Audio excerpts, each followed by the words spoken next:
Buenos días.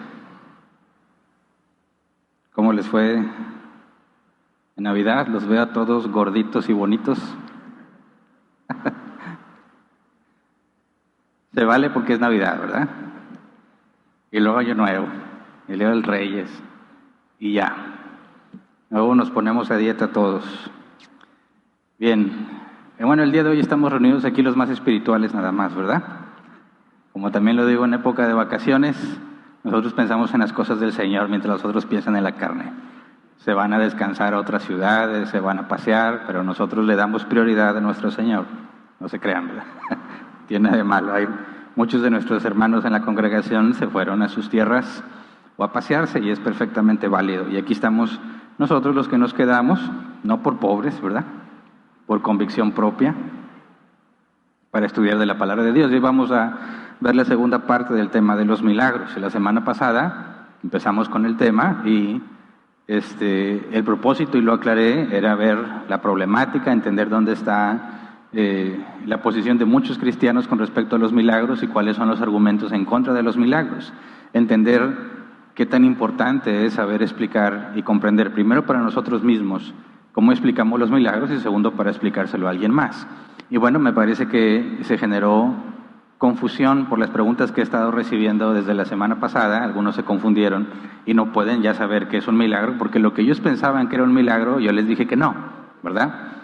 Pero bueno, yo les advertí, todavía no vamos a estudiar qué es el milagro, vamos a ver nada más la problemática, así que si ustedes se adelantan a sacar conclusiones ya no es culpa mía. El objetivo de hoy es estudiar efectivamente qué sí es un milagro y por qué definimos un milagro de esa forma. Porque alguno podría decir, pues Hernán, esa es tu definición de milagro o lo que tú crees. Pero no, el objetivo es entender cómo obtenemos de la Biblia esta información y cómo debemos hacer aclaraciones importantes a la hora que hablamos sobre los milagros con aquellos que se dicen cristianos, que normalmente somos los más confundidos, y luego con aquellos que preguntan sobre los milagros o aseguran que son imposibles. Así que antes de entrar en tema, vamos a repasar lo que vimos la semana pasada porque lo necesitamos en contexto y vimos que hay mucha mala información sobre los milagros entre los cristianos y como nosotros los cristianos hablamos de milagros o calificamos como milagros a cosas que no son milagros, cuando nuestros amigos no creyentes examinan lo que decimos, concluyen que eso no puede ser cierto, ¿verdad?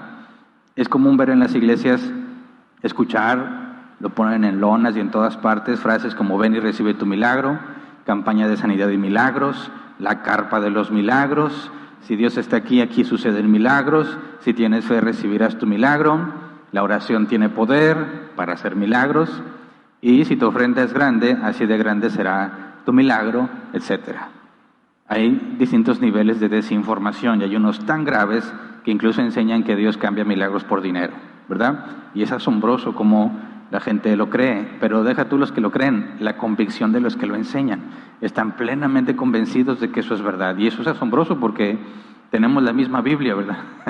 Quizás tengamos traducciones diferentes, pero es la misma información bíblica. ¿Cómo puede ser posible que lleguemos a conclusiones tan diferentes?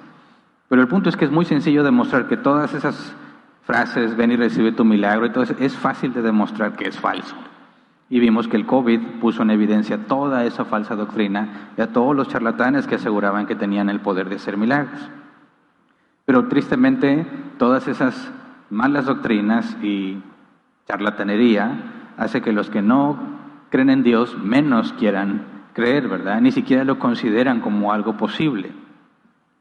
Entonces, si la Biblia, mencioné la semana pasada, describe unos 250 milagros aproximadamente, como decir que el sol se detuvo, una burra que habla, un hacha que flota en el agua, el nacimiento virginal, la resurrección de Jesús, etc. Tenemos un problema cuando queremos hablar del Evangelio, que como hecho fundamental tiene la resurrección de Jesucristo, un milagro, y aquellos que están escuchados a entender los milagros, como tristemente muchos lo enseñan, dicen eso es imposible, nadie puede creer eso. Solo una persona que no piensa, que no razona, creería en los milagros. Y como la Biblia describe milagros, entonces descartan la Biblia por completo.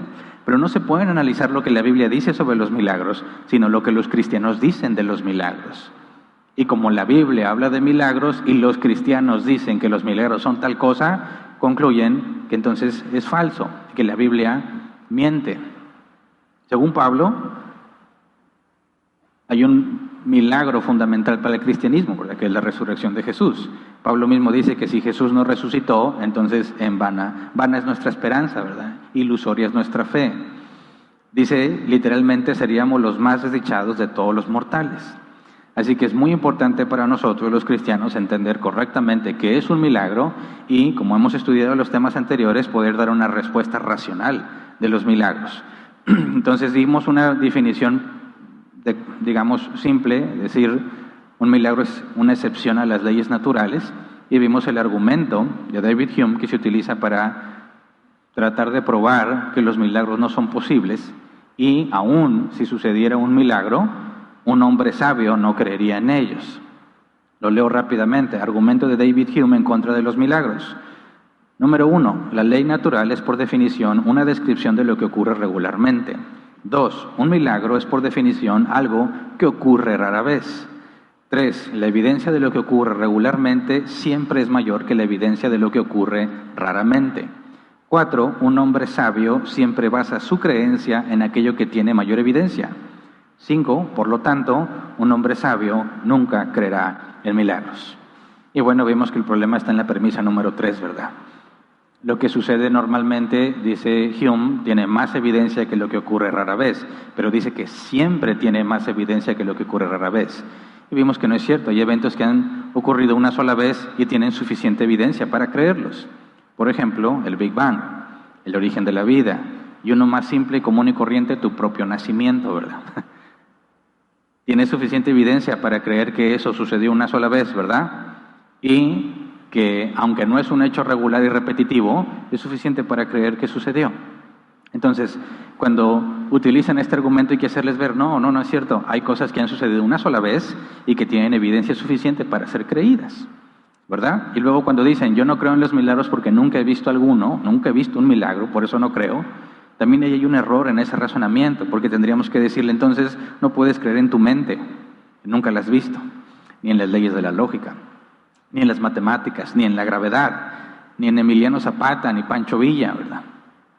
Ni siquiera en el continente llamado Islandia. Algunos ni siquiera pueden decir que deberían de creer en Estados Unidos porque nunca han estado en Estados Unidos.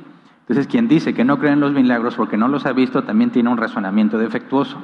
Ahora, vimos que si usábamos el método analítico, ¿se acuerdan? Descomponer todo en partes para tener una visión general y completa, y luego usar el razonamiento inductivo, buscando evidencia material para poder llegar a una conclusión.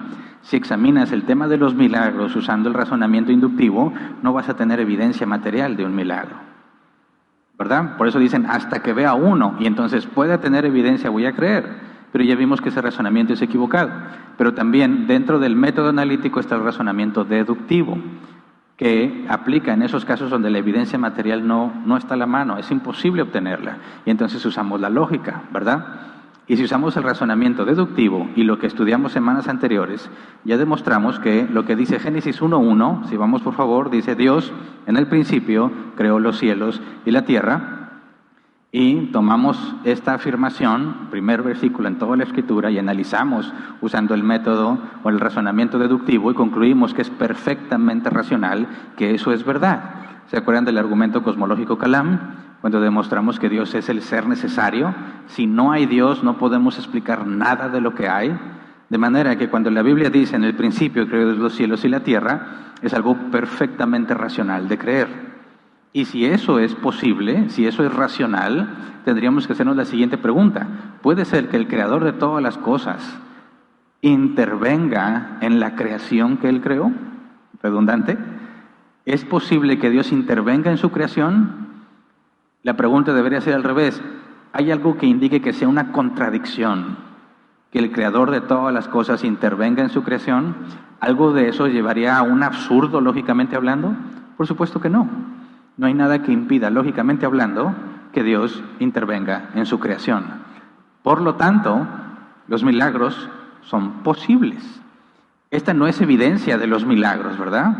Estamos diciendo, lógicamente no hay ningún problema en creer que los milagros son posibles si hay un creador de todas las cosas. ¿Me explico? Y eso fue, a grandes rasgos, lo que concluimos la semana pasada. El día de hoy, nuestro objetivo es entender que sí es un milagro. y adelanté algunas cosas, pero no di, por supuesto, ninguna profundidad en lo que vimos.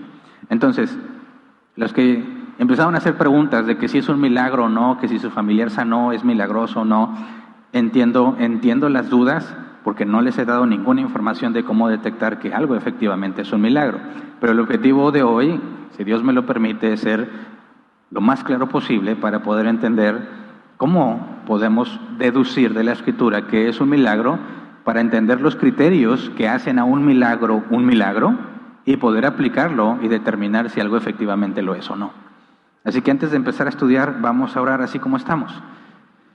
Señor, te damos muchas gracias porque podamos estar aquí, estudiar de tu palabra y conocerte por medio de tu palabra.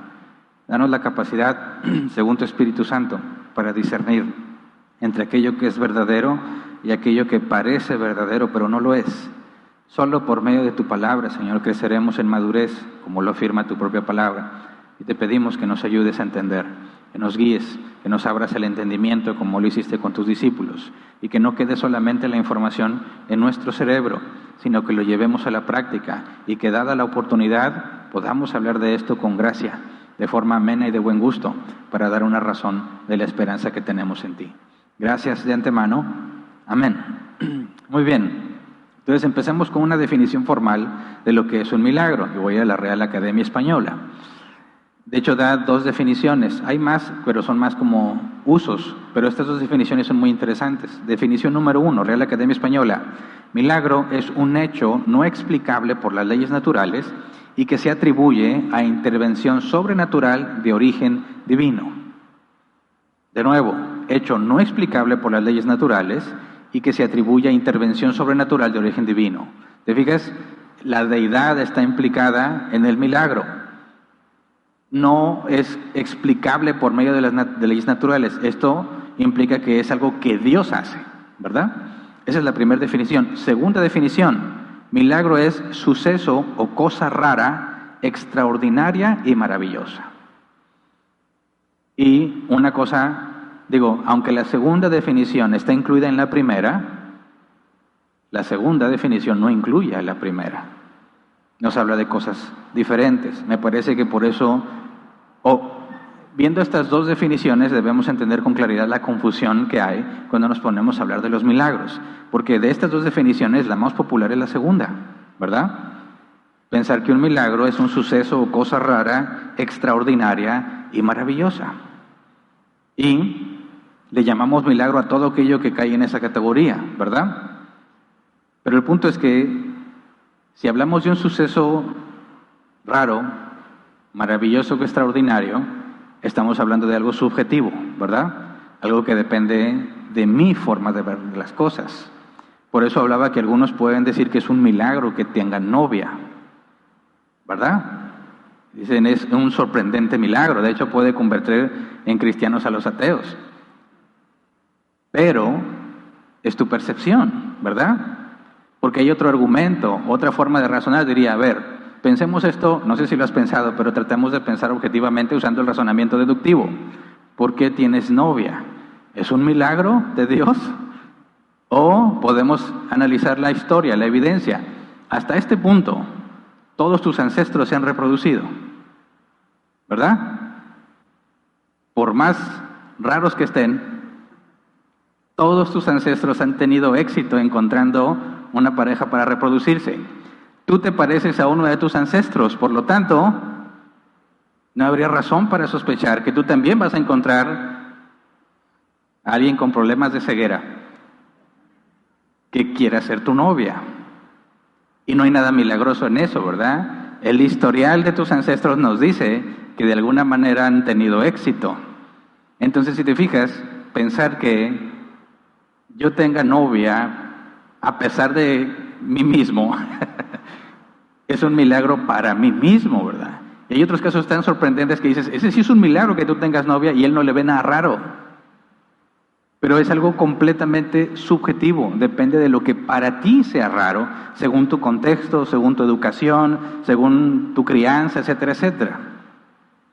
Por eso cuando hablamos de esta definición de milagros y tratas de aplicarle al razonamiento inductivo y buscar evidencia de ese milagro, no lo vas a encontrar.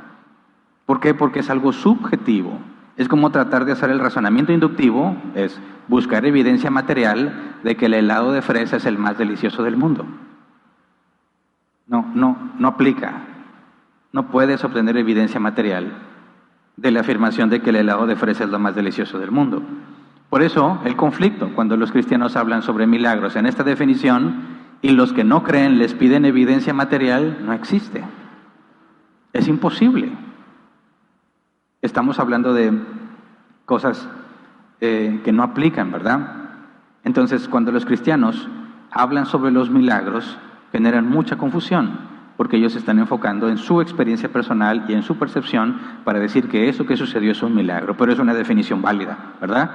Cada vez que hemos hablado, y yo lo he hecho, cuando hablo sobre cosas que me han pasado, accidentes que por poco me pudieron haber quitado la vida, y no fue así, digo, eso fue un milagro, pero yo estoy hablando de la definición de algo que para mí es extraordinario.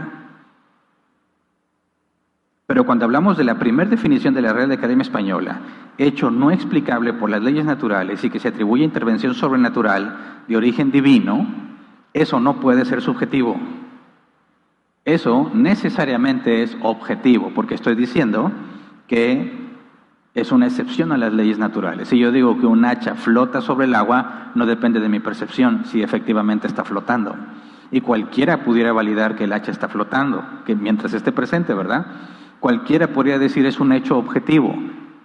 El metal pegado al mango de madera está flotando. O sea, el mango de madera sí flotaría, pero no la parte metálica que está en él. Y si tú ves que el hierro o el metal está flotando, no depende de tu opinión o de la opinión de alguien más, sino que es verificable. Es algo objetivo. Entonces, cuando hablamos de la primera definición de los milagros, es algo que sí podemos verificar, es algo en el que sí podemos determinar si hay evidencia o no. Es algo a lo que sí podríamos aplicarle el razonamiento inductivo, pero solamente en esa primera definición. Entonces, lo primero que quiero aclarar es que cuando hablamos de milagros, normalmente hablamos de un hecho extraordinario según nuestra percepción y no es algo propiamente equivocado, es una definición válida en nuestro idioma. Pero no es el camino para hablar de los milagros que están en la Escritura.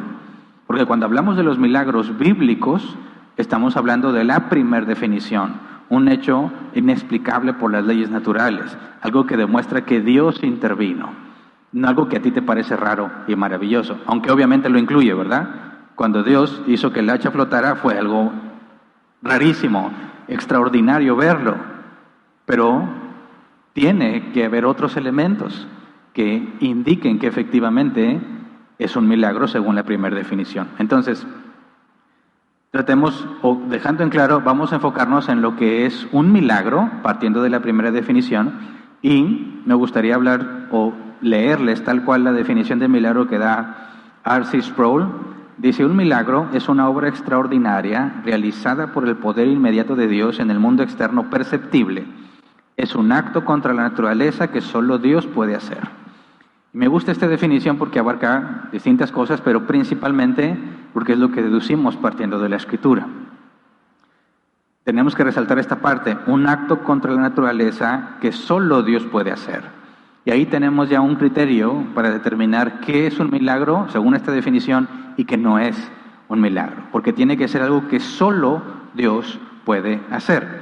Por eso cuando una persona ve el amanecer, a mí me gusta mucho ver el amanecer o el atardecer. Normalmente veo los atardeceres, no los amaneceres. Y sobre todo los de otoño. Y ver un atardecer, de esos que se ve el cielo rojo, y luego ves cómo las nubes ayudan a que haya distintos tonos y el sol se va ocultando y el cielo va cambiando de color, a mí me hace pensar que es una absoluta maravilla. Es un milagro que la manera en que se difracta la luz en la atmósfera cree semejante visión. Pero estrictamente hablando, los amaneceres y los atardeceres suceden todos los días. Es ordinario el amanecer y el atardecer. Así que no caen en la categoría de algo que solo Dios puede hacer. Claro que Dios es el autor y diseñador tanto de los amaneceres como de los atardeceres, pero está dentro de las leyes naturales, porque siempre amanece y siempre atardece. Entonces, aunque Dios es el autor de eso, un amanecer, por más hermoso y bonito que se vea, no califica como milagro. Lo mismo cuando nace un bebé. Entender todos los procesos involucrados en el nacimiento de un bebé es algo asombroso. Y sobre todo cuando eres padre primerizo. Cuando te das cuenta que tuviste un hijo y se parece a ti, dices, eso es un milagro. Algunos dicen, es una maldición. Pero no, es un milagro. Todo el proceso, como el cuerpo, una máquina tan asombrosa, te da toda la información necesaria para que los doctores puedan apoyar en el parto, para que la madre sepa que ya va a dar a luz, la forma en que el cuerpo funciona, cómo se adapta para que el bebé pueda salir. Y dices, eso es un milagro, pero nacen bebés todos los días, ¿verdad? Está dentro de las leyes naturales, así que no califica como milagro tampoco. No es algo que solo Dios pudo haber hecho. Por supuesto que Dios es quien diseñó todo el proceso de reproducción, pero no califica como milagro. Entonces, cuando vemos que hay algo que es normal, que aunque sea sorprendentemente complejo, es algo frecuente, entonces no podemos hablar de un milagro. Por eso cuando algunos dicen, ven y recibe tu milagro, vamos a hacer una campaña de sanidad de milagros, dice, ¿qué implica que organices una campaña de sanidad de milagros? Que estás seguro que en la campaña va a haber sanidad de milagros. Y claramente no debería haber distinción entre sanidad y milagro, porque los dos serían un milagro, ¿verdad? Debería ser la campaña de los milagros, pero tú ya estás previendo que en esa campaña va a haber milagros. Y si haces milagros si haces campañas, ¿qué te gusta? ¿Cada mes? ¿Dónde quedó lo extraordinario que califica esos hechos como un milagro? Sí, ya es algo ordinario. Por eso, todos aquellos que aseguran que en sus reuniones hay milagros, aquí siempre hay milagros, lo único que hacen es reflejar que desconocen completamente el concepto de milagro. Porque si es algo común y corriente para ellos, ya no califica como milagro. ¿Me explico? Si es algo que solo Dios puede hacer y sucede cada vez que haces una campaña y lo planeas para que suceda, entonces ¿cómo llegas a la conclusión de que solo Dios podría hacerlo? Porque de alguna manera tú tienes la clave de organizar y controlar a Dios para que se ajuste a tu agenda y haga los milagros cuando tú quieres y cuando tú lo planeas.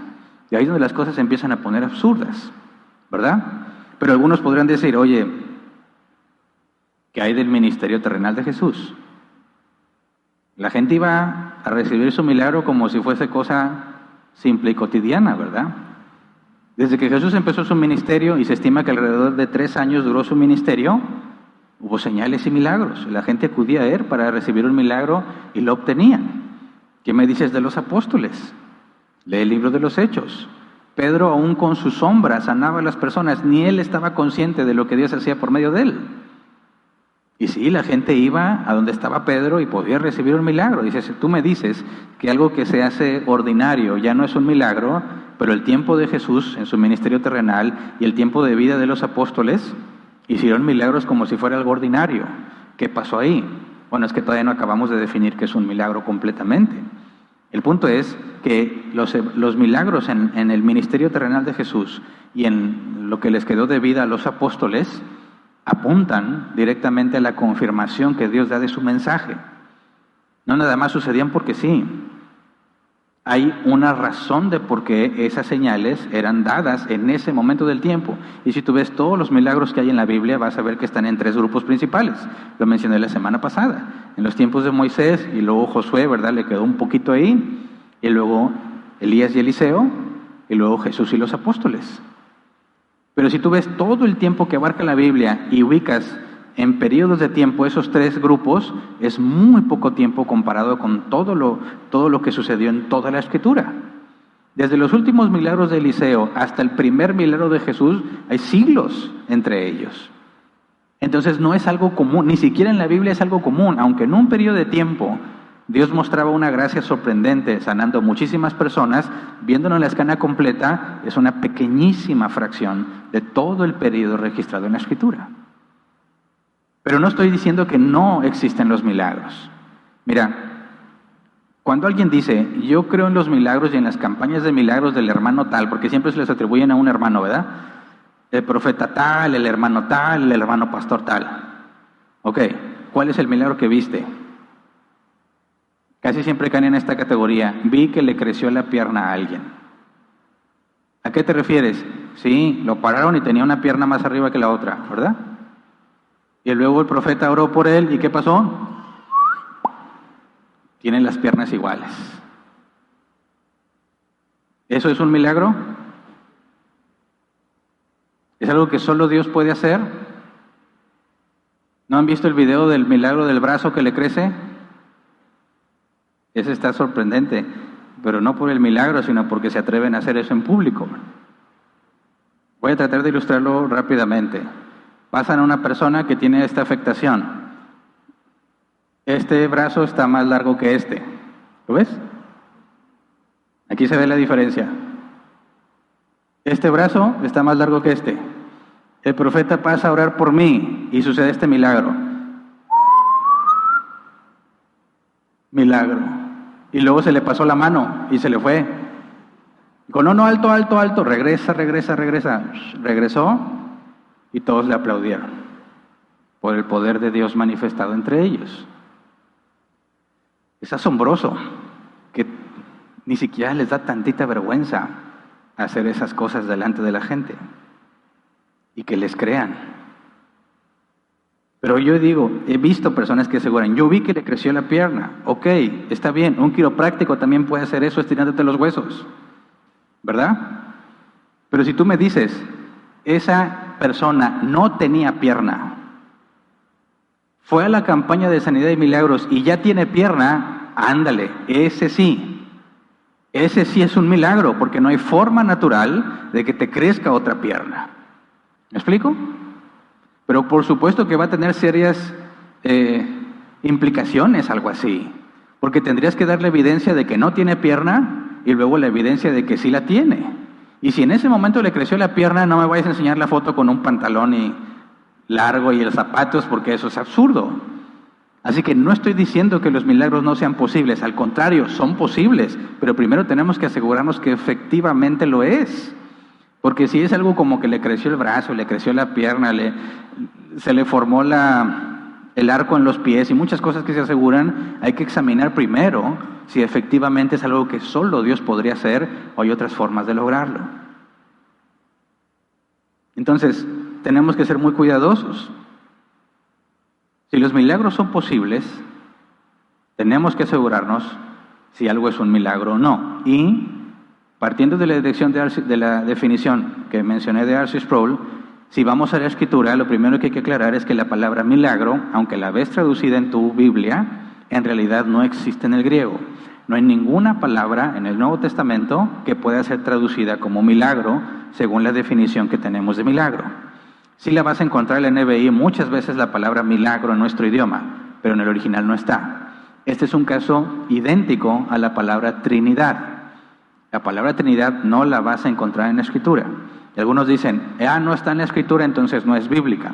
No es cierto, ese razonamiento está equivocado. La palabra Trinidad, es cierto, no está en la Biblia, pero el concepto Trinidad, por supuesto que lo deduces de la Escritura. En el mismo sentido está la palabra milagro. En el original no hay ninguna palabra que se traduzca como el milagro como lo definimos, pero es algo que deduces de la Escritura sin problema. Y ese es el punto, entender cómo llegamos a la conclusión de que eso es un milagro. Vamos, por ejemplo, a Hebreos capítulo 2, versículos 3 y 4. Es una advertencia más completa. Ahorita voy a leer esto y luego regresamos a este pasaje. Dice, ¿cómo escaparemos nosotros si descuidamos una salvación tan grande? Esta salvación fue anunciada primeramente por el Señor y por los que oyeron, y los que la oyeron nos la confirmaron. A la vez, Dios ratificó su testimonio acerca de ella con señales, prodigios, diversos milagros y dones distribuidos por el Espíritu Santo según su voluntad. Hagamos exégesis de este pasaje. Cuando dice el versículo 4, a la vez Dios ratificó su testimonio acerca de ella, ¿quién es ella en esta frase? Bueno, lo que dice, esta salvación fue anunciada primeramente por el Señor. Esta salvación es ella, cuando dice Dios ratificó su testimonio acerca de ella.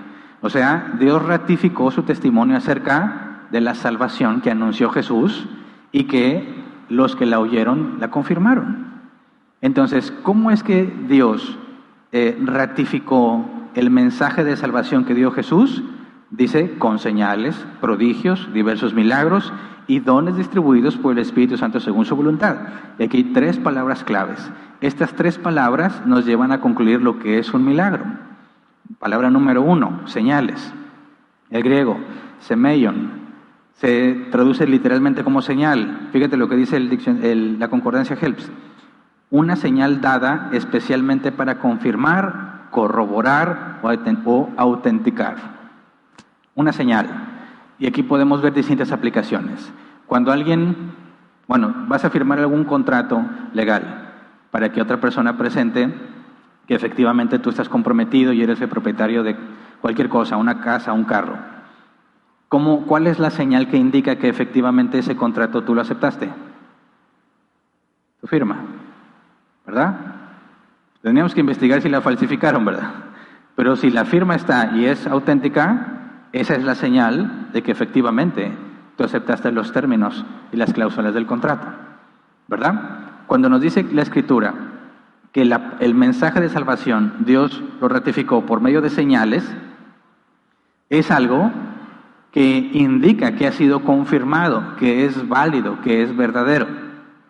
La siguiente palabra que se utiliza, prodigios, se traduce como maravilla, el griego teras, diccionario Helps, maravilla hecha para provocar una reacción en los espectadores, un evento extraordinario con un efecto sobrenatural dejado en todos los que lo presenciaron.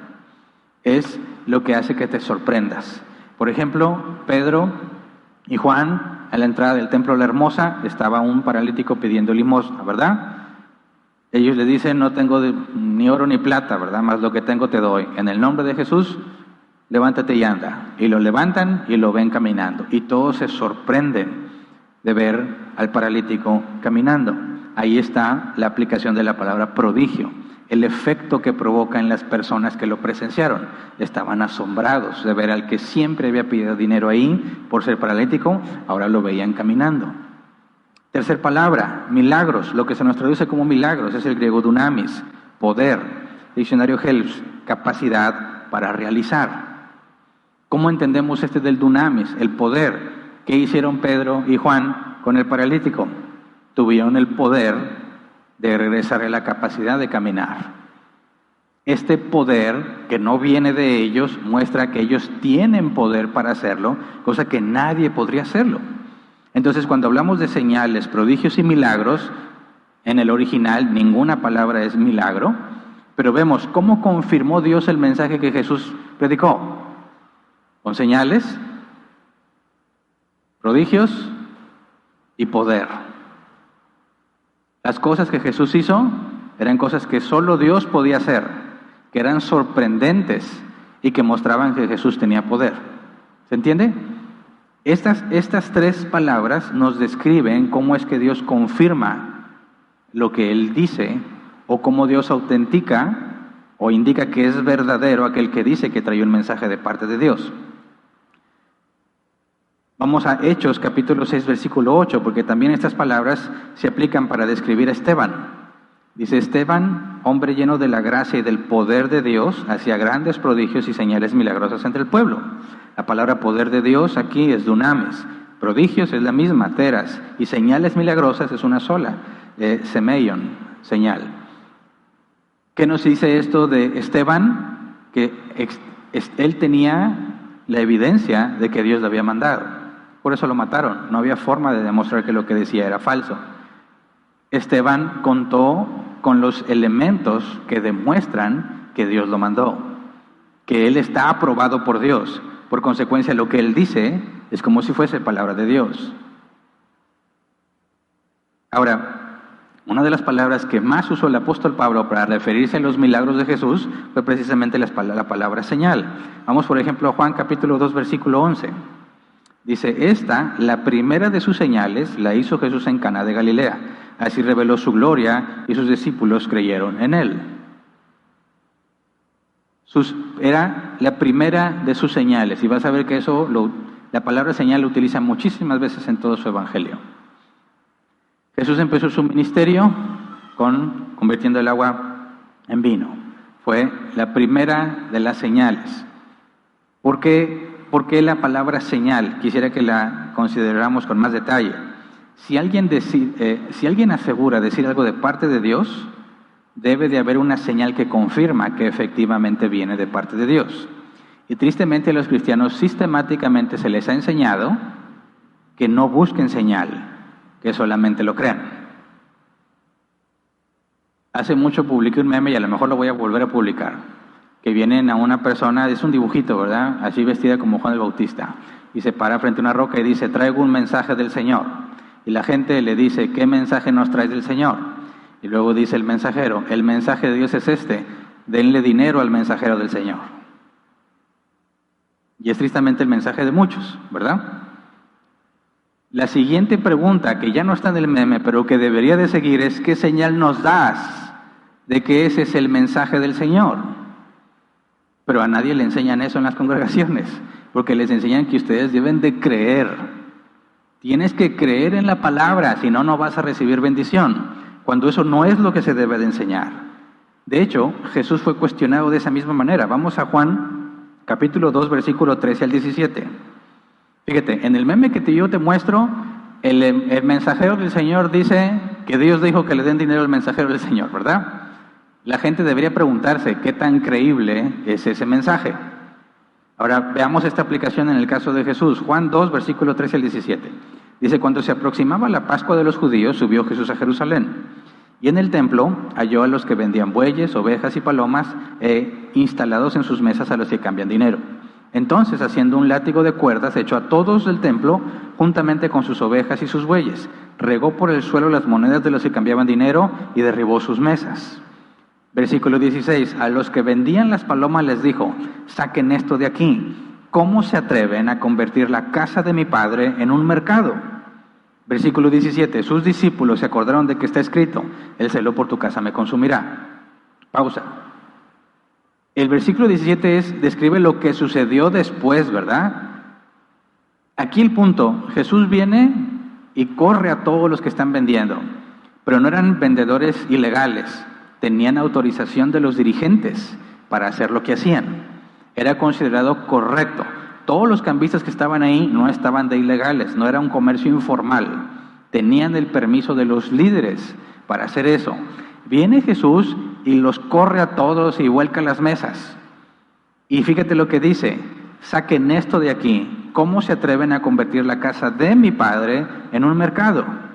Y nadie en toda la historia de la humanidad se había atrevido a decirle Dios, Padre. Así que lo que Jesús está haciendo es algo muy radical. Está en contra de los dirigentes y se proclama a sí mismo como ningún otro ser humano lo había dicho.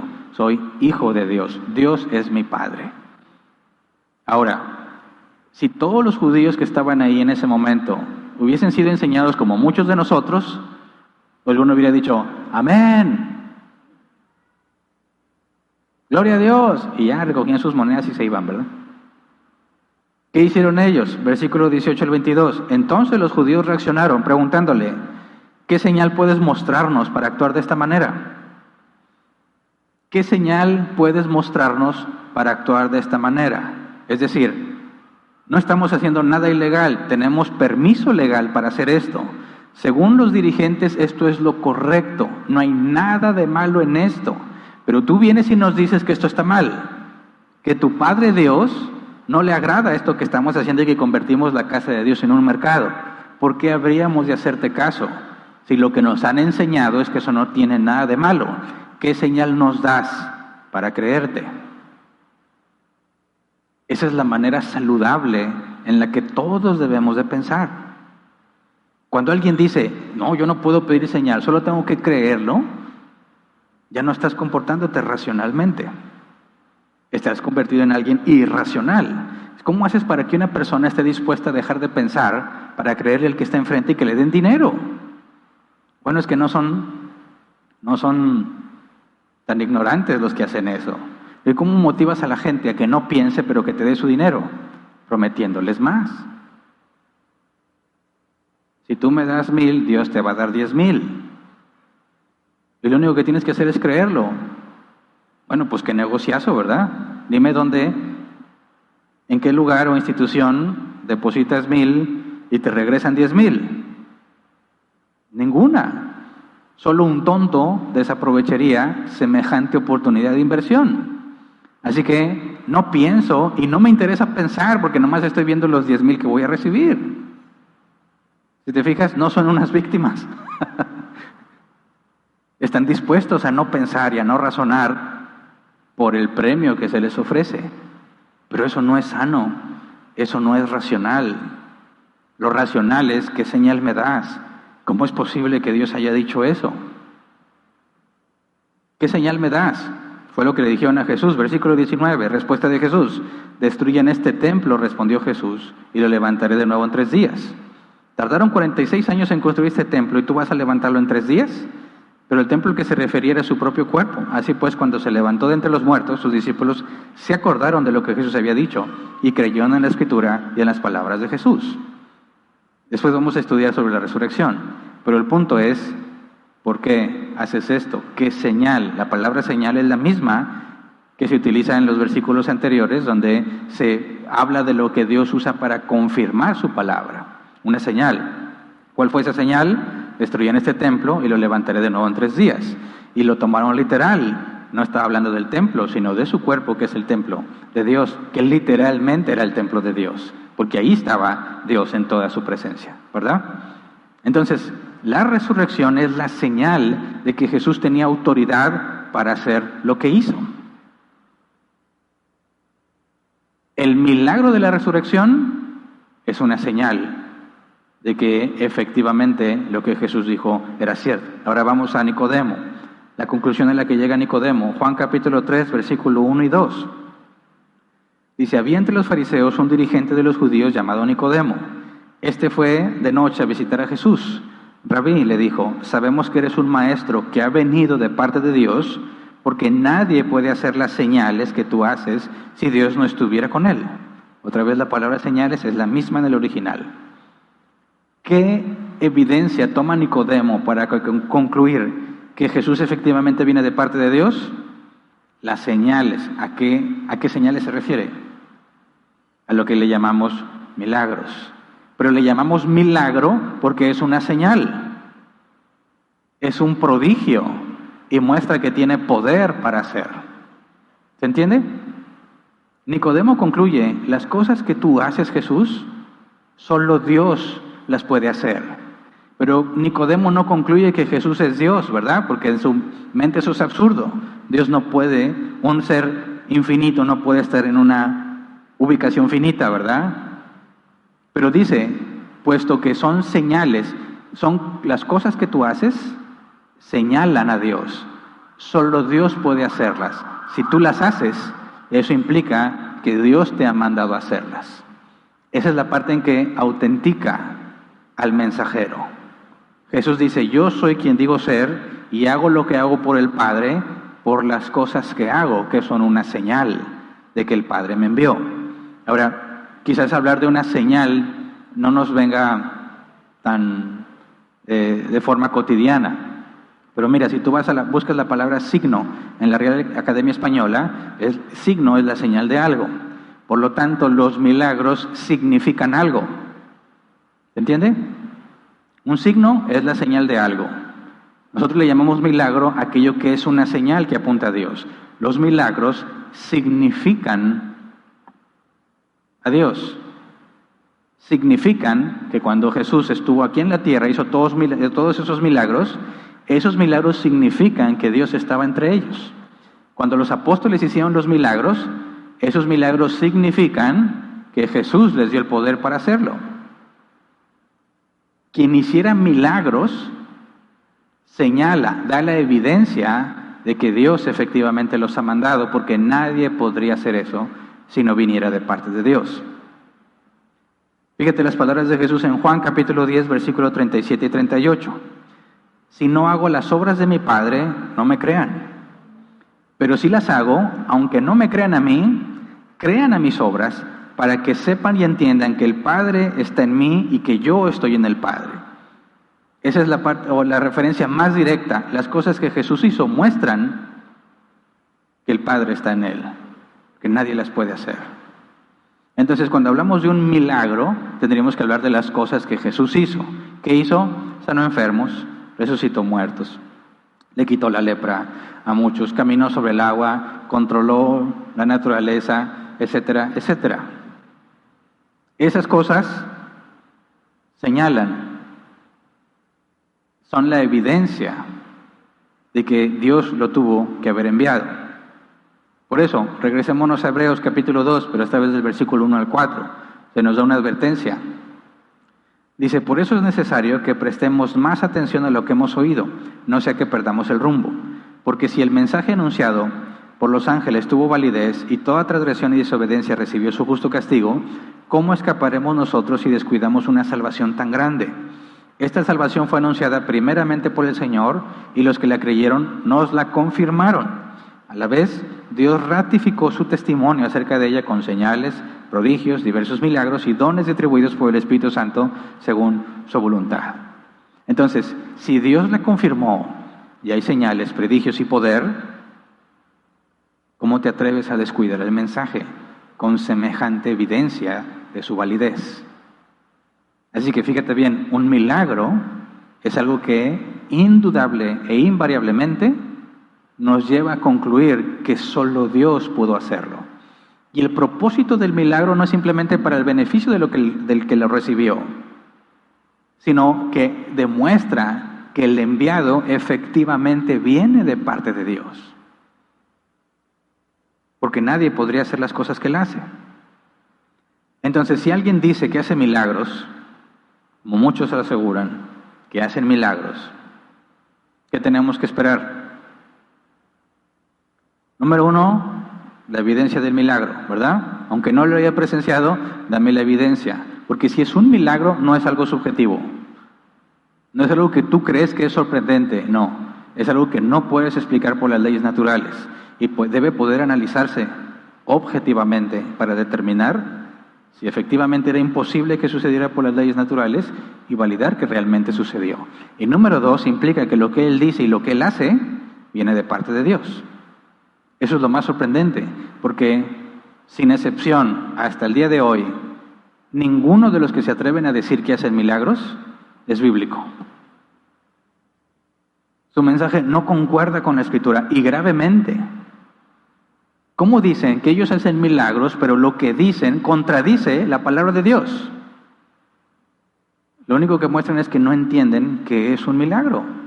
Porque ¿cómo puedes decir que el milagro que Dios hace por medio de ti autentica lo que tú dices y haces cuando tú mismo dices lo contrario a lo que la Biblia dice? Tú mismo te contradices cuando dices que haces un milagro por la doctrina errónea que tienes. Por eso es mucho más profundo hablar de un milagro que simplemente de algo sobrenatural que sucedió. Tienes que analizar que efectivamente tienen los elementos que la Biblia indica que confirman al que hace la señal. Ahora, si efectivamente hicieran milagros de esa manera y tuvieran el don de hacer milagros, como dice la Escritura, sería una revelación de parte de Dios todo lo que ellos digan. Y tendríamos que agregarle un nuevo libro a la Escritura. Y si yo hiciera milagros y les dijera así como Jesús, no me creas a mí, cree los milagros, tendría que haber un San Hernán al final, después de Apocalipsis, con nueva revelación, porque yo te estoy dando las señales de que Dios me envió, que me debes de creer. ¿Recuerdan por eso el ejemplo que les mencioné la semana pasada? Cómo los reyes en la antigüedad mostraban que un edicto realmente provenía de ellos, por el sello real. Si tú veías el sello real en un dictamen, en un escrito, era seguro que venía de parte del rey. O quizás no directamente de parte del rey, pero el rey podía prestar su sello a ciertos individuos para que firmaran. Y si tú veías el sello real, implica que es el rey quien lo ha permitido, es el rey quien lo ha autorizado, es el rey quien lo ha decretado, no el mensajero. Todo milagro está diseñado no para ver al mensajero, sino a quien envía al mensajero. Por eso es que un milagro debe glorificar a Dios. Si no, no entra en la categoría de milagro. Ahora veamos el caso de Moisés. Éxodo capítulo 4, versículo 1 al 9. Moisés volvió a preguntar, ¿y qué hago si no me creen ni me hacen caso? ¿Qué hago si me dicen, el Señor no se te ha aparecido? Versículo 2, ¿qué tienes en la mano?, preguntó el Señor. Una vara, respondió Moisés. Déjala caer al suelo, ordenó el Señor. Moisés la dejó caer al suelo y la vara se convirtió en una serpiente. Moisés trató de huir de ella, pero el Señor le mandó que la agarrara por la cola. En cuanto Moisés agarró a la serpiente, esta se convirtió en una vara en sus propias manos. Esto es para que crean que yo, el Señor, el Dios de sus padres, Dios de Abraham, de Isaac y de Jacob, me ha parecido a ti. Y ahora, ordenó el Señor, llévate la mano al pecho. Moisés se llevó la mano al pecho y cuando la sacó la tenía toda cubierta de lepra y blanca como la nieve. Llévala otra vez al pecho, insistió el Señor. Moisés se llevó de nuevo la mano al pecho y cuando la sacó la tenía tan sana como el resto de su cuerpo. Si con la primera señal milagrosa no te creen ni te hacen caso, dijo el Señor, tal vez te crean con la segunda. Pero si no te creen ni te hacen caso después de estas dos señales, toma agua del Nilo y derrámala en el suelo. En cuanto el agua del río toque el suelo, se convertirá en sangre. ¿Cuántas señales le dio Dios a Moisés para que la gente le creyera? 3. Si la primera no te convence, tienes la segunda y luego la tercera, ¿verdad? ¿Qué tan interesado estaba en Dios? ¿Qué tan interesado estaba Dios en que la gente crea por evidencia, no por fe ciega, como tristemente muchos quieren enseñar a las personas? Dios es el que le dice a Moisés, si no te creen esta, tienes esta y luego esta. Y aún así hay gente que no va a creer, ¿verdad? Pero la evidencia está ahí. Ya decides tú si quieres hacer caso o no. Por eso la advertencia que vimos en Hebreos. Pero si ha sido autenticado, hay de ti si no le haces caso. Pero fíjate, de aquí viene una pregunta importante hacia nosotros. Si tenemos que probar que Dios nos envió, y yo aquí vengo a decirte lo que dice la Biblia, porque Dios me envió a predicar, ¿qué señal te doy de que Dios me envió? ¿Me vas a pedir señal o me vas a creer por fe? Si tú vas y le hablas del Evangelio a alguien, dices, es que Dios da señales para confirmar a quién ha mandado. Dicen, ¿y a ti Dios te mandó? ¿Sí? ¿Alguien de aquí Dios no lo mandó a predicar el Evangelio? Todos han sido enviados. ¿Qué señal me das? Estoy diciendo que no debes de creer a menos que haya una señal, ¿verdad? ¿Qué señal me das? No, pues entonces nadie puede. ¿Nadie me mandó o qué? Es una pregunta con trampa. Fíjate bien. Dios me mandó a predicar el Evangelio, ¿verdad? Se supone que a ti también. ¿Qué señal doy yo de que Dios me envió? ¿Tengo que dar una señal? No. Hernán, tú me dices que aún a Jesús le pidieron señal. ¿Por qué a ti no? Porque lo que yo estoy hablando es lo mismo que Jesús enseñó. Es el mismo mensaje de Cristo, ratificado por Dios. No traigo una nueva revelación. Es el mismo evangelio de los apóstoles, ratificado por Dios. Por eso yo no tengo que darte una señal hoy en día, porque no estoy trayendo un nuevo mensaje. Tú puedes validar lo que te estoy enseñando contra lo que dice la Escritura, y el mensaje que está en la Escritura fue ratificado por Dios. Por eso yo no necesito una nueva señal, porque es el mismo mensaje predicado. Pero todo aquel que predique o enseñe algo que no es de acuerdo a la Escritura, tiene la obligación de darme señal, porque eso no es lo que Jesús ratificó, no es lo que el Padre ratificó en la Escritura. Cuando te desvíes de la Escritura, tienes la responsabilidad de darme una señal que realmente muestre que Dios te mandó a decirme algo que es opuesto a lo que Dios ya dijo. ¿Te das cuenta? ¿Por qué te enseñan a que no pidas señal? Que no la pueden dar, pero no quieren dejar de hacer lo que hacen. Así que lo mejor es enseñarte que no tienes ninguna señal que pedir, porque ni siquiera lo que enseñan se apega a la Escritura. Y no lo estoy inventando, créeme, es real. Si no me crees, visita una de esas congregaciones, te vas a dar cuenta. Ya sucedió aquí, no voy a decir nombres, pero alguien vino primera vez a una iglesia cristiana aquí con nosotros. Él no fue enseñado mal, él fue enseñado con pura Biblia. Y cuando me escuchaba hablar de las cosas que hacen otras cosas, no me creía. Hernán está exagerando. Ándele, bueno. Se fue a una congregación, Dios ahí movió las cosas, fue un milagro. Bueno, Dios ordenó las cosas de manera que sin saber llegó a la congregación de donde yo salí. Y estando allí, dijo, "Oh, Hernán tenía razón". Todas las cosas que hacen y dicen. Me sorprendió mucho en la Alianza de Pastores, les comenté. Dicen que la Escritura es la autoridad para ellos, pero cuando predican, la alteran así salvajemente. Y luego dicen, yo tengo autoridad para hacerlo. Yo decido qué aplico y qué no. Yo decido qué enseño y qué no. Entonces la Escritura ya no es la máxima autoridad. Sí, es la máxima autoridad. Pero yo decido lo que hago. Entonces tú eres la máxima autoridad y no la Escritura. ¿Pero por qué hacen eso? Porque hay un beneficio de por medio. Te desvías de la Escritura. La única forma racional para creerle es, dame una señal. Algo que solo Dios puede hacer, que demuestre que Dios cambió su palabra. Y puesto que la Escritura dice que Dios nunca cambia, tal señal jamás va a ser mostrada. Porque es imposible, dice la Escritura, que Dios mienta. Así que, claro que tenemos que tener una perspectiva escéptica cuando nos hablan de milagros. Y entendemos perfectamente aquellos que nos acusan de usar el argumento de Dios de los huecos. ¿Se acuerdan? Dice, la casa se incendió, pero la Biblia no. Un milagro de Dios. No, eso no es un milagro. Sí es raro, ¿verdad? Qué raro que no se haya quemado la Biblia. Pero eso no es un milagro. Y cuando nuestros amigos no creyentes escuchan eso, dicen, por favor, claro que va a haber razones científicas para explicar por qué no se quemó la Biblia. Eso no es un milagro. Y estamos de acuerdo. Y cuando dicen, que lo dicen literalmente, cuando los cristianos atribuyen los milagros a Dios, obstruyen la ciencia. Porque en lugar de ponerse a investigar las causas de ese fenómeno, concluyen Dios lo hizo.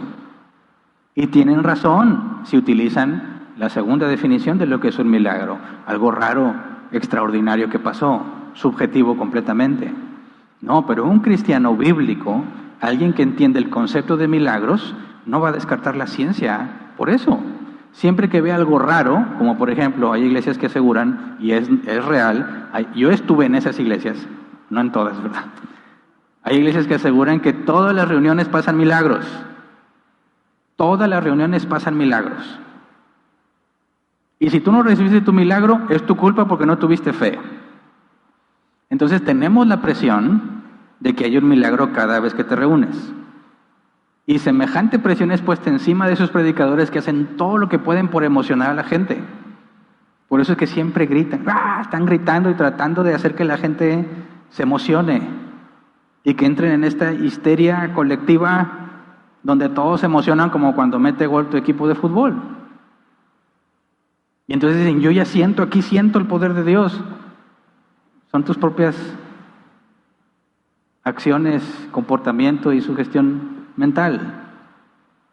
Y estamos de acuerdo con todos los que dicen, eso es una farsa. Sí, estamos en el mismo bando, eso es una farsa. Porque si no, en el estadio de los Tigres, que van a hacer uno nuevo, ¿verdad? Dios ya respondió la oración de muchos. En el estadio de Rayados sucederían milagros cada final, cada partido reñido, cada que se decide por penales, por todo lo que esa gente experimenta. Eso no son milagros. Somos escépticos en todas esas cosas. Vamos a investigar las causas. Pero cuando hay evidencia de algo sobrenatural, te creció una pierna y no tenías, no dejamos de ser racionales al decir, esto es verdadero. Porque si hay un creador de todas las cosas y no hay nada en la lógica que indique que es absurdo o contradictorio que intervenga en su creación, los milagros son posibles. Pero hay que asegurarnos que efectivamente lo sea. Así que si tu evangelio no se apega a la Biblia y quieres que te crea, tendrás que darme una señal. No me das una señal, no tengo por qué creer lo que me digas. Así de simple. No tengo duda de que Dios puede hacer milagros, pero dudo que te haya enviado a ti. ¿Por qué? Que no te ajustas a lo que la palabra dice. Dios no te va a enviar con información errónea. Pero entonces hagamos una lista de cosas que parecen milagros y no lo son, para dar la pauta para el próximo tema. Hay al menos 4 categorías que luego examinaremos con detalle. Cosas que parecen milagros pero no lo son. Número 1, las anomalías. O sea, cosas que se alejan de la norma, no es lo normal. Por ejemplo, no sé si has leído que las leyes de la física, sobre todo hablando de la termodinámica, indican que una abeja no debería volar, porque el tamaño de sus alas no es proporcional al tamaño de su cuerpo. Sus alas son tan pequeñas que no podría permitir que el cuerpo de la abeja se eleve. Pero vuela. ¿Por qué vuela una abeja si las leyes indican que no debería volar? Y hay una frase que se ha hecho popular, dice, aerodinámicamente la abeja no puede volar por su peso y su tamaño, solo que ella no sabe. Y de ahí surgen muchas doctrinas de superación personal. La abeja no sabe que no puede volar y vuela. Todo lo que tú creas será posible. Y luego eso se metió en el cristianismo. Entonces, ¿es un milagro que la abeja vuele? Por supuesto que no. La clave del vuelo de la oveja es la velocidad con la que aletean y la forma en la que aletean. Ahí está la clave para explicar por qué vuela.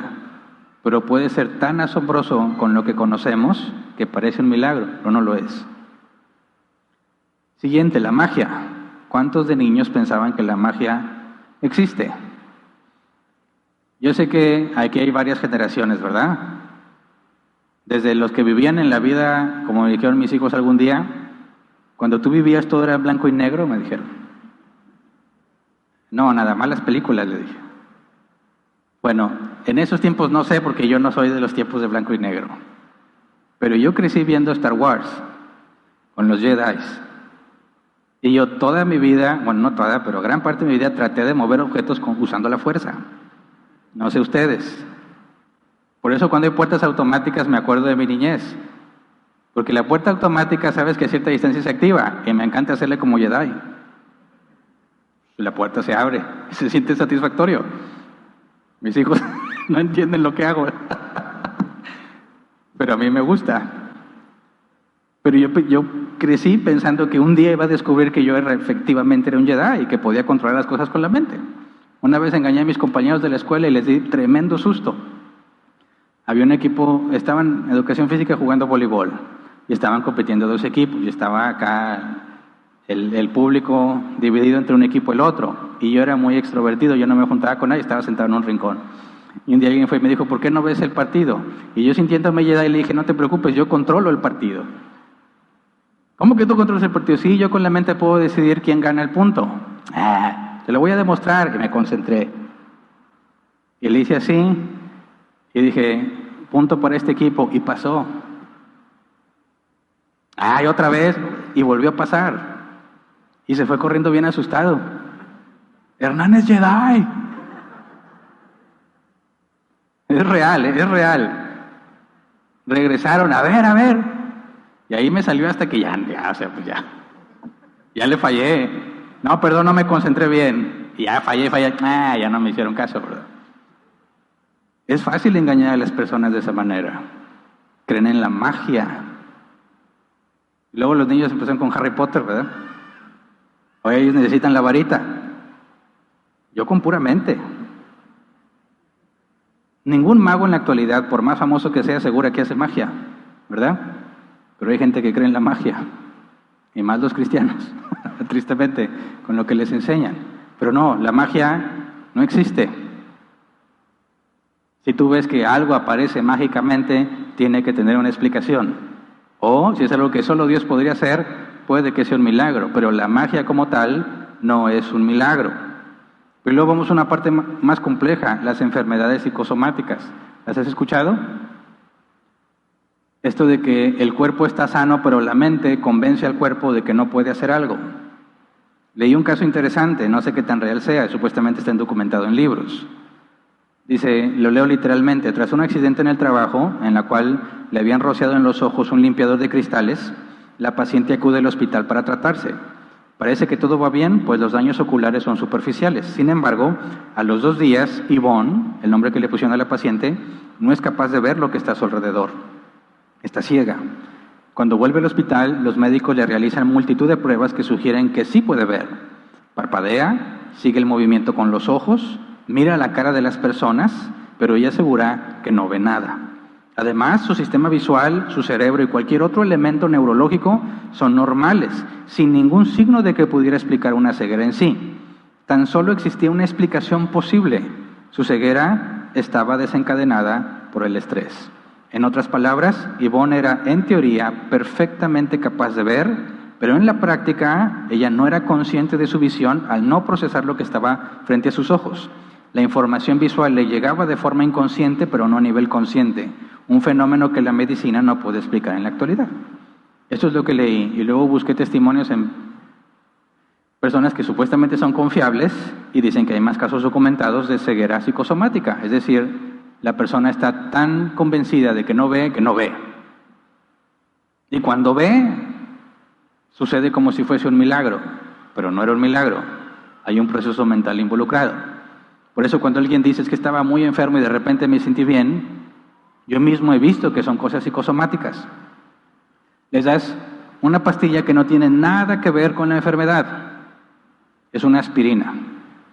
La persona dice que se está muriendo, tómate esta pastilla, es muy buena, y se les quita. Y es imposible que la aspirina les haya quitado lo que ellos decían que tenían, pero ya se sienten bien. Y es más, le dan gloria a Dios.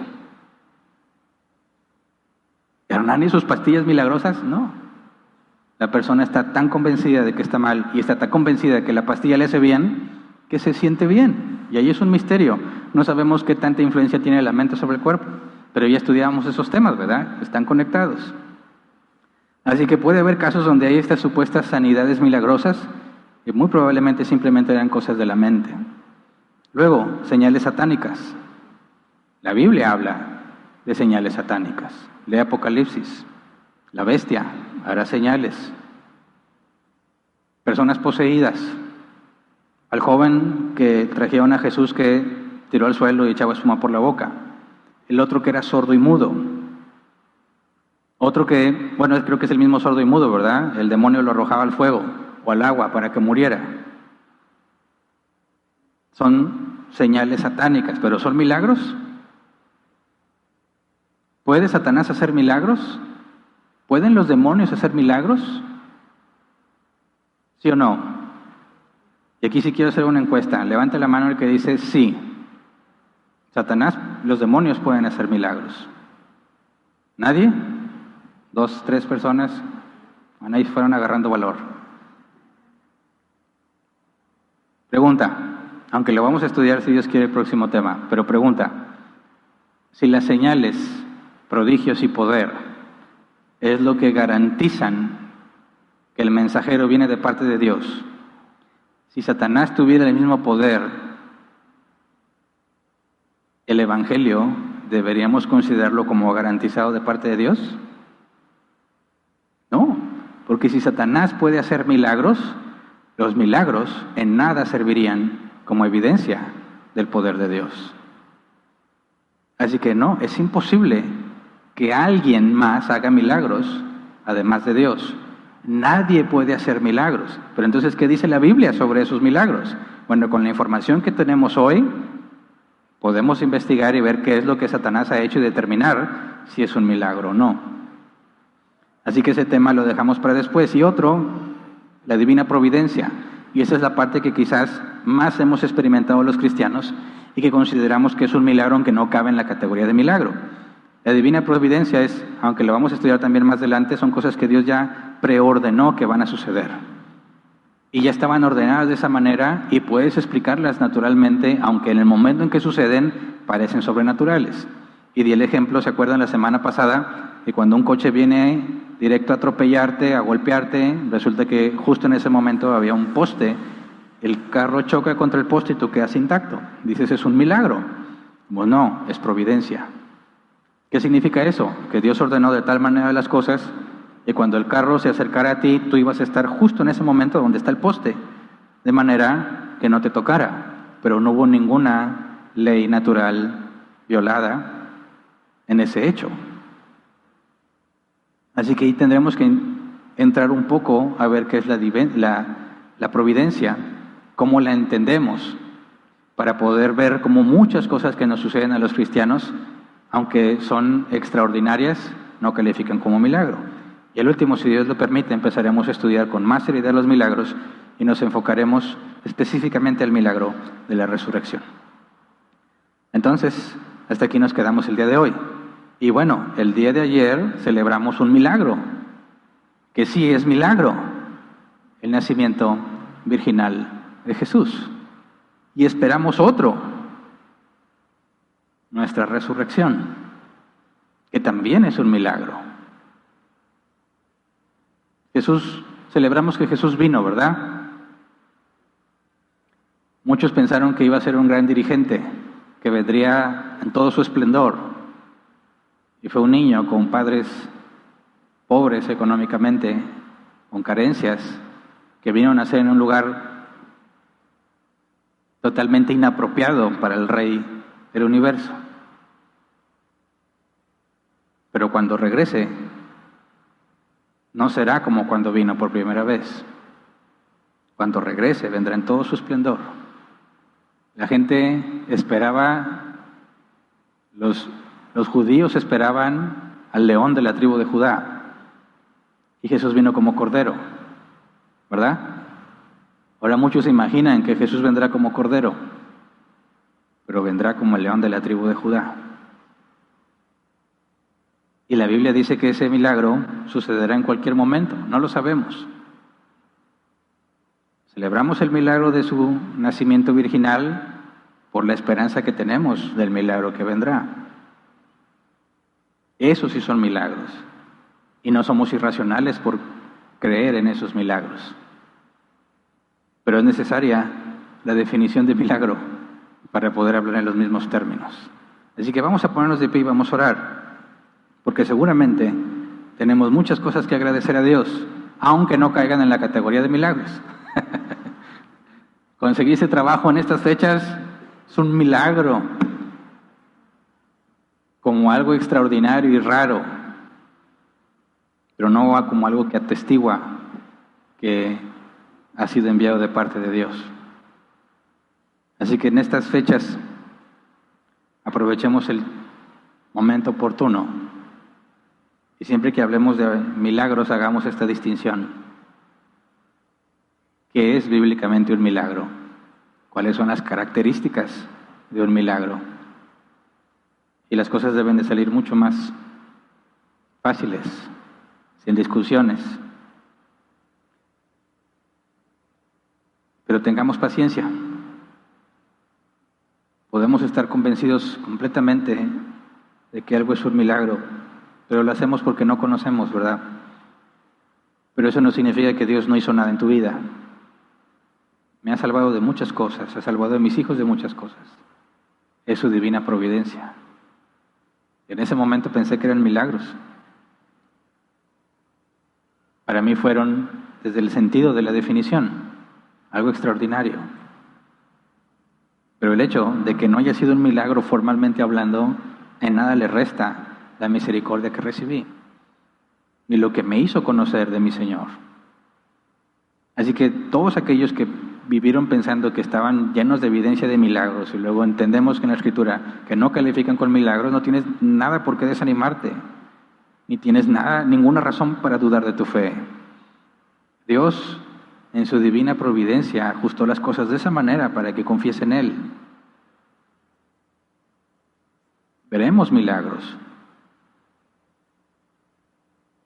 pero como algo que quizás sea una concesión, algo que casi nadie puede ver, y eso es lo que esperamos. Los milagros deben de ser algo extremadamente raro, y si efectivamente has presenciado uno, eres muy privilegiado. Así nos habla la Escritura en los Evangelios al principio, sobre todo Lucas, ¿verdad?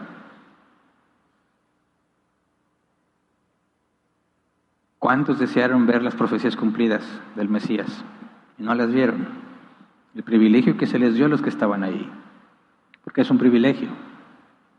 Pero no tenemos nada de qué avergonzarnos cuando hablamos de los milagros, en el sentido bíblico.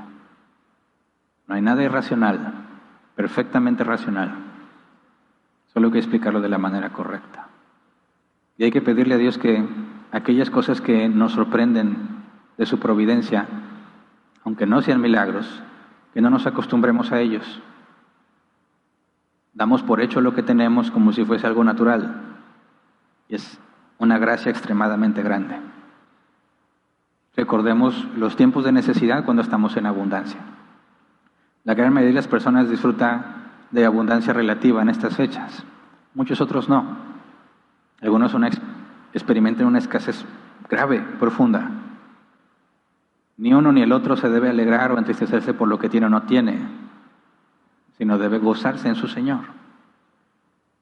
Si tú le estuviste rogando a Dios que te diera un trabajo, que te permitiera hacer lo que las personas hacen, comprarse ropa, regalos y todo eso, y no te lo dio Dios, como quiera tienes que ser agradecido. Por eso hay que estudiar qué es la providencia, porque Dios ordenó las cosas de manera que estas fechas las pasarás así, porque es para tu bien. La felicidad no está en lo que tienes, ni en las cosas sobrenaturales que percibes. Está en el día a día y la fidelidad de tu Señor contigo, en las cosas pequeñas, porque Dios ha ordenado tanto lo pequeño como lo grande. Pero el hecho de que no haya pasado nada asombroso en tu vida no significa que Dios no se haya manifestado a ti. Es en las cosas pequeñas, que a veces son insignificantes, donde más claramente vemos la paciencia, la gracia y la misericordia de Dios en nuestra vida. Y no pierdas el enfoque pensando en que si tú no tienes ninguna experiencia sobrenatural, entonces Dios te ama menos, o que Dios no te hace caso. Nada escapa de su control, y Dios se reserva el derecho de a quienes les permite experimentar algo y a quienes no. De los 12 discípulos, solo 3 fueron elegidos para subir al monte y vieron a Jesús transfigurado, y que al principio seguramente les causó conflicto, después ya no, porque Dios se reserva el derecho de a quien le muestra qué. Pero a ninguno se nos hace injusticia. Hay algunos que tienen experiencias sorprendentes de lo que Dios ha hecho en sus vidas, y otros que tienen una vida común y corriente si se compara con los que conocen. Pero si vemos la situación de muchos otros, incluso hermanos en Cristo, en persecución, pasando hambre porque no quieren negar su fe, entonces deberíamos abrir nuestros ojos y ver lo sorprendente de la gracia de Dios en nuestras vidas. Pero nos acostumbramos. Uno a lo bueno se acostumbra bien rápido. A lo malo no nos gusta, nos quejamos, pero a lo bueno nos acostumbramos rapidísimo. Cuidado. Luego pensamos que Dios no hace nada con nuestras vidas, que Dios no se manifiesta a nosotros, porque estamos tan mal habituados a las bendiciones que tenemos. Así que por favor, que nadie, hablando de los milagros, vaya a pensar que porque Dios no le ha hecho un milagro, no se lo concedió, lo ama menos o es de menor categoría que los demás cristianos. Por eso hay que hablar de la divina providencia y de ver cómo Dios tiene control absolutamente de todo lo que te ha pasado en tu vida, precisamente para que le conozcas. Así que vamos a orar y vamos a dar gracias. Señor, muchas gracias por todos los milagros que has hecho en toda la historia, aunque no nos haya tocado presenciarlos, aunque no tenemos la experiencia literal de haber sido beneficiado por un milagro, o al menos ser testigo de un milagro según el concepto bíblico. No importa que nunca hayamos visto cosas sobrenaturales. Tú ya nos diste todas las cosas por medio de tu Hijo, cuando nos hiciste nacer de nuevo. Tú mismo lo dijiste, en este mundo tendréis aflicción, pero dijiste que confiáramos en ti porque tú habías vencido el mundo. No estamos llamados a la riqueza en esta tierra. Toda nuestra riqueza nos la has dado en el mundo venidero. Tú dijiste que no nos preocupemos porque hemos de comer, de vestir, un techo donde vivir, porque tú nos darías esas cosas porque sabes que las necesitamos. Así que enséñanos, Señor, a ver que tenemos todo lo que necesitamos para estar contentos y agradecidos. Y no nos falta nada más. No nos falta más ropa. No nos falta un mejor teléfono, ni un mejor carro. Ni siquiera nos falta un trabajo para ser felices. Tenemos todo lo que necesitamos, Señor, porque tú estás con nosotros y has prometido guardarnos hasta que tú regreses. Por eso te rogamos, Señor, que mientras estudiamos sobre todas las maravillas que has hecho, los milagros sorprendentes, sobrenaturales, no perdamos el enfoque ni la gratitud por lo que tenemos, Señor. Enséñanos a vivir agradecidos, con gozo, conscientes de la gracia que hemos recibido, de manera que glorifiquemos tu nombre, sea cual sea la condición en la que nos encontremos. Estos son días, Señor, donde las personas se sienten felices, pero también hay días, estos mismos días, en que las personas están muy tristes.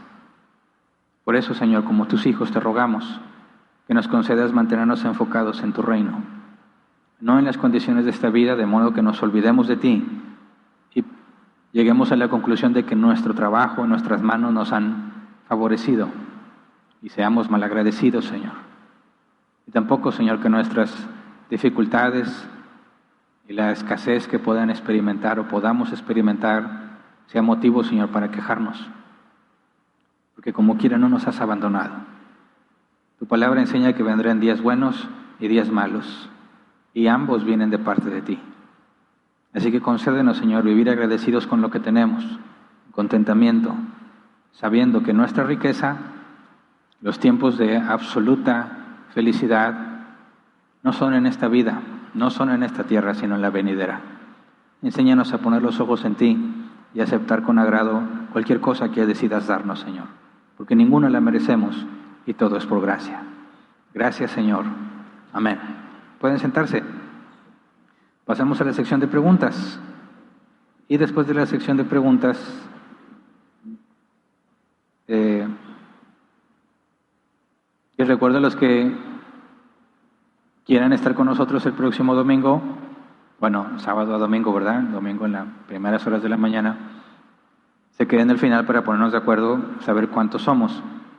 No hay un límite de personas, como ya lo comenté, aún si nada más venimos mi esposa y mi familia, o sea, y yo, vamos a venir como quiera, ¿verdad? No se trata de cuántas personas vengan. Entendemos que tienen compromisos familiares, etcétera, etcétera, con cuestiones del año nuevo. Pero todo aquel que tenga la disposición y la oportunidad es bienvenido. Entonces, si alguien ya está seguro que va a venir, que ya separó ese tiempo, nos quedamos al final para ponernos de acuerdo y ver qué hacemos. ¿Ok? Por lo pronto, ya les di algo de tiempo a los que quieran preguntar algo. Vamos a pasar a nuestro tiempo de preguntas y respuestas. Dedicamos 15 minutos para responderlas. Si no tiene nada que ver con el tema, la pasamos al final. Ahí está el código QR en pantalla para que se agreguen al grupo de WhatsApp donde se hacen las preguntas. Muy bien, empiezo a leer la primera. Dice Ofelia Arroyo: buenas tardes, Pastor Hernán, espero se encuentre bien usted y su familia. Gracias. Dice, mi pregunta es, en estos tiempos existen personas que se pueden llamar profetas y que dicen que Dios me reveló en un sueño que va a pasar algo, que alguien va a morir, y si pasa y atribuyen a estas personas como videntes o profetas y hasta les llaman milagros por el poder de ver el futuro. Gracias por su atención. Bueno, vamos a llegar a esa pregunta así. Los milagros siguen vigentes hoy en día. Hablando de la definición bíblica, ¿verdad? Todos aquellos que aseguran que hacen milagros, ya sabemos, tenemos que pedirles una señal. Si es que su evangelio no se ajusta, si es lo que enseñan no se ajusta a la Escritura, hay que pedirle señal. Si no son capaces de darnos esa señal, o sea, mostrar un milagro que solo Dios podría hacer, no tenemos por qué creerles. Pero cuando hablan sobre cosas en el futuro, que pronostican, que ellos le dicen profetizar, pero pronostican lo que va a suceder, hay una línea clara que vemos en el Antiguo Testamento, cuando existían los profetas como hombres que hablan de parte de Dios, que no había escritura, ¿verdad? Dice que cuando un profeta o alguien dice que una señal se va a cumplir y no se cumple, no le tengas miedo, ¿verdad? No es un profeta enviado por Dios. Pero si dice o anuncia una señal y esta se cumple, dice, pero luego te dice, vengan y adoremos a dioses que no conoces, dice, sépanlo que los estoy probando. Es decir, cuando alguien dice que algo va a pasar y pasa, el siguiente paso es examinar su doctrina, lo que enseña. Quizás pronosticó que ganaría un equipo de fútbol y le atinó, pero eso no significa que es una señal milagrosa de parte de Dios, porque si la señal se cumplió, es posible que venga de parte de Dios. Lo siguiente a considerar es que su mensaje, su enseñanza, su doctrina sea igual a la de Dios. Porque si nos da una señal y su palabra es bíblica, entonces confiamos que Dios le dio esa información para nuestro beneficio. Pero si dice que va a haber una señal y se cumple, pero su doctrina no es bíblica, es un farsante y va a tratar de desviarte para sacar algún beneficio. Por eso el apóstol Pablo incluso hablaba sobre aquellas mujercillas, dice la Reina Valera 60, que se dejan engañar por esos falsos maestros y se las lleva y andan cargadas de pecados. Todo falso maestro busca un beneficio, por eso miente, necesita obtener algo de ti y va a hacer todo lo posible por convencerte de que creas en él. Por eso, si llega a ser que alguien dijo que algo va a pasar y pasa, hay que examinar su doctrina. Si su doctrina no es bíblica, es un farsante. Ahí está el serio problema de los cristianos que no estudian la Biblia, porque ¿cómo van a saber quién sí viene de parte de Dios y no, si ellos no tienen cómo revisar o comparar lo que enseñan? Por eso un cristiano que no estudia la Biblia se convierte en presa fácil. Siguiente, Ascensión Horta. En lo que respecta a la providencia de Dios, ¿interviene de alguna manera los ángeles de Dios sobre guardando la integridad de nuestras vidas? Sí, puede ser. Bíblicamente podemos ver que Lot fue salvado de la destrucción por medio de ángeles.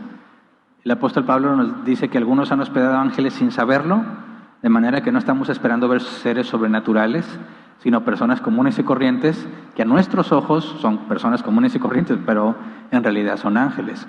¿Es posible que Dios utilice los ángeles para librarnos según su providencia? Sí, pero todavía no estudiamos ese tema, ¿verdad? Eso en Medina, pastor, recordando el versículo que dice que el corazón del rey está en la mano de Dios y lo inclina a hacer su voluntad, ¿pudiéramos decir que cuando Dios mueve el corazón de alguien es un milagro?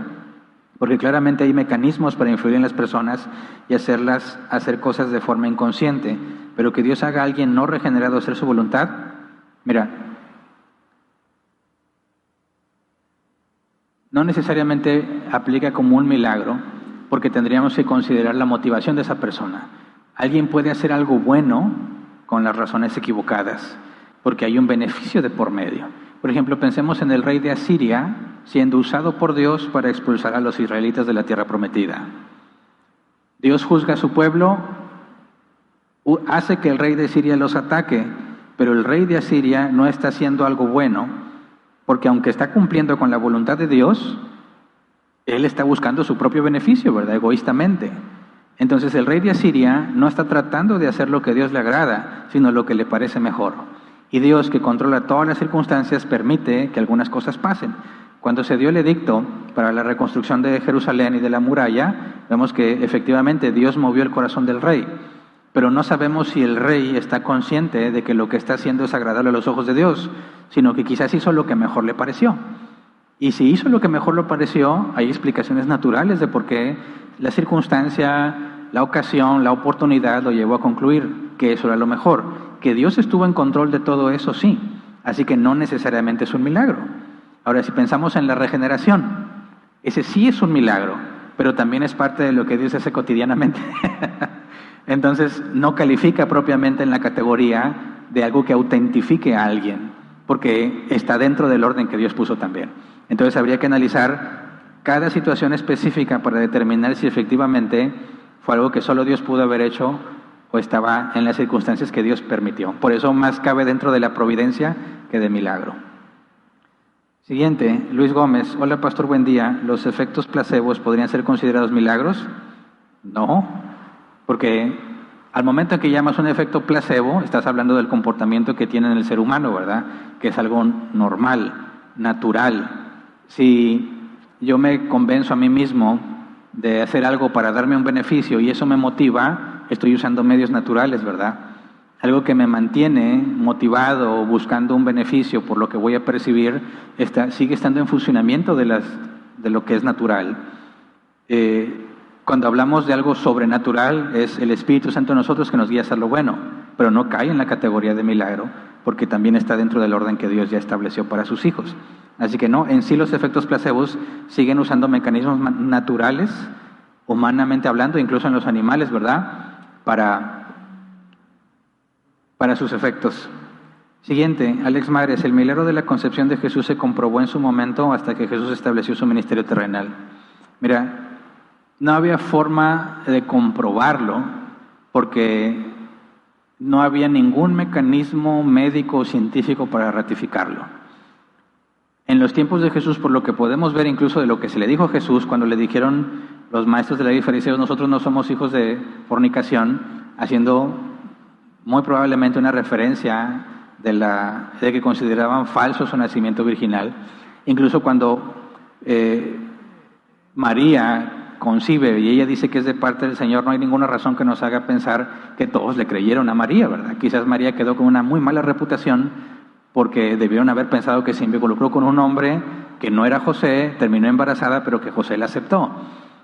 No hubo algo milagroso en ese momento que comprobara que María realmente no conocía varón, hasta que después de tener a Jesús, cuando dice la Escritura que entonces ya José conoció a María en el término de la relación sexual en pareja.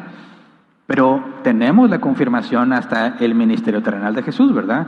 Cuando Jesús resucita, demuestra que Él venía de Dios y todo lo que dijo venía de Dios y todo lo que hizo era de Dios, de manera que cualquier cosa que Jesús haya dicho quedó confirmada en su resurrección. Y si Él mismo profetizó, como se interpreta en el Antiguo Testamento, y Él mismo, como dice la Escritura, el Espíritu Santo, el Padre y Jesús, el Hijo, son un mismo Dios, inspiró a los escritores a todo eso que está registrado en la Escritura, todo lo que Jesús dijo quedó confirmado, por eso creemos en la concepción virginal, aunque en ese momento no hubo nada milagroso que lo confirmara. De hecho, creo yo que prácticamente todas las cosas que Jesús hizo no fueron comprendidas en ese tiempo, a pesar de ser una señal tan grande, hasta que resucitó. Ni siquiera sus discípulos comprendían la magnitud de lo que Jesús había hecho, sino hasta después de que lo vieron resucitado. Igual sucede con nosotros, ¿verdad? Siguiente, Carlos Alejandro Pérez dice: Dios lo bendiga, Pastor Hernán, gracias. La religión católica hace santos a sus papas por medio de los milagros, pensando en el próximo. Entonces, ¿todos esos papas no son santos? Dios nos libre. Mira, las categorías que hace la Iglesia Católica Romana, en ese caso, tratando de elevar a ciertos individuos al nivel de santo, no corresponden a la información bíblica. Bíblicamente todos somos santos, todos, porque fuimos apartados para Dios, ¿verdad? El Espíritu Santo está en nosotros. Entonces, no existen estos seres humanos más elevados que otros. De hecho, la Biblia dice que todos somos hijos del mismo Padre, Dios, los cristianos, ¿verdad? Y que todos tenemos un solo hermano mayor, Cristo. Ninguno debe de llamarse entre nosotros padre o maestro, porque todos somos iguales. Y el papado va en contra de todo eso, completamente en contra de todo eso. Aún los requisitos para seleccionarlo. Y cuando beatifican a los individuos, no siguen un criterio bíblico en lo absoluto. Porque si efectivamente beatificaran a alguien que hizo milagros, no, se pierden por completo la definición de milagro, porque el milagro apunta a Dios, no al que hizo el milagro, de manera que el que hizo el milagro no debería recibir ningún trato especial. Tenemos el testimonio de Pedro y Bernabé rasgando sus vestiduras cuando trataron de edificarlos, ¿verdad? Decían que era el dios Saturno, no me acuerdo qué planeta, Júpiter, y ellos rasgaron sus vestiduras rogándole a la gente que entendieran que no son ellos, ¿verdad? Entonces, todas esas prácticas están gravemente erradas a la luz de la Escritura. Siguiente, Jesús López dice: buenas tardes. En Juan 21:25 dice: y hay también muchas otras cosas que Jesús hizo, las cuales si se escribieran ya una por una, se está refiriendo que eran milagros, y si son milagros está hablando de tantos que no cabrían todos los libros, entonces son muchísimos, ¿sí? Lo que indica ese pasaje es que son tantas las cosas que Jesús hizo que no tendrían capacidad para escribirlas en ese momento del tiempo, ¿verdad? No significa que en ningún momento del tiempo se pudieron haber escrito, pero en ese momento del tiempo, con los recursos que tienen y la tecnología que tienen, no podrían escribir todo lo que Jesús hizo. Aparte, toma el criterio de cómo registrarías cada una de las cosas que Jesús hizo. si los evangelios se escribieron hasta después por la necesidad que encontraron de repartir y de llevar el evangelio a todas partes. Imagínate el problema, ¿verdad? Sabes que los testigos van a morir y cuando ellos mueran no va a haber quien dé testimonio, así que tuvieron que registrarlo. Y cuando lo registraron, los que escribieron los evangelios de memoria, o sea, porque estuvieron ahí, registraron lo que se acordaron. Lucas investigó y tienes más testimonios, pero no fue el propósito. Hubiera sido imposible que Jesús empezara su ministerio terrenal y yo hubiera dicho a alguien, voy a escribir todo lo que él haga. Ahí no aplica, ¿verdad? Es imposible que se haya hecho eso. Y también la parte de física de escribir exactamente todo lo que él hizo. Pero de esta forma lo entiendo yo. Los milagros que están registrados en la Escritura son de entre todos los que Jesús hizo, los que Dios eligió para que fueran conocidos por todos nosotros. Así que no podemos ni debemos pensar que hubo algún milagro que quedó fuera que hubiera sido de mayor beneficio, porque si hubiese sido de mayor beneficio, Dios lo hubiera incluido en la Escritura, ¿verdad? Siguiente, Yesenia Sierra. Pastor, entonces tener temor a Dios es un milagro, porque muchos no tienen temor ni vergüenza al prometer cosas que ni ellos saben que van a pasar. Es algo sobrenatural, pero no cae en la categoría de milagro. Sí, es algo que solo Dios puede hacer, pero no cae en la categoría de milagro. Es sobrenatural que nosotros, seres humanos, entregados al pecado, estemos buscando la voluntad de Dios. Es sobrenatural que estemos aquí, escudriñando la Escritura, que seamos confrontados con el pecado y como quiera seguir viniendo, eso es sobrenatural, pero no cae en la categoría de milagro, ¿verdad? Y ya son todas las preguntas, ¿verdad? Muy bien.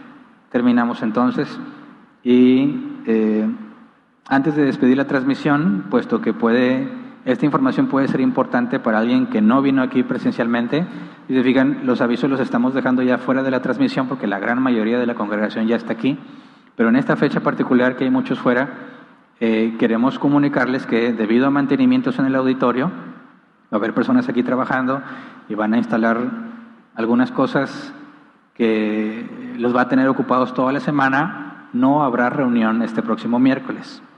Este próximo miércoles se suspende la reunión por motivos de trabajos aquí en el auditorio. Pero el domingo, a partir del domingo que viene, tenemos las actividades normales, ¿ok? Entonces no vaya a haber ningún despistado que venga, no nos encuentre y diga el rapto. Se fueron y me dejaron. No.